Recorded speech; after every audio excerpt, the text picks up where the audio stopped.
The first product on the list is the DeWalt DWP849C heavy-duty variable speed buffer. This DeWalt polisher is specially made lighter so you can restore automotive paint with optimal comfort and control. To ensure that you get the high quality finish, this buffer from DeWalt has a CFS controlled finishing system with a soft start to help you get your grip first and finish with a blast.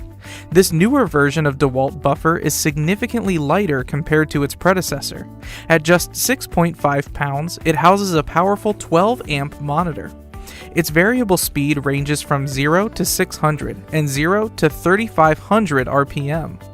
The handle is ergonomically designed for that comfort grip, and in addition to the usual straight handle, it also comes with 3-position bail handle for multiple grip options. The ergonomic features don't stop there though. To prevent hand fatigue, a 2-finger trigger offers a range of finger positions for people who use the machine for long periods of time. And to guarantee the durability of this tool, there are wool ingestion shields covering the air intake. These shields make sure that debris and wool don't get sucked into the motor, making its life significantly longer. This newer version has a hook and loop backing pad that allows the user to change accessories quick and tool-free. A 3M quick-release adapter can also be used with this tool to allow you to use double-sided pads.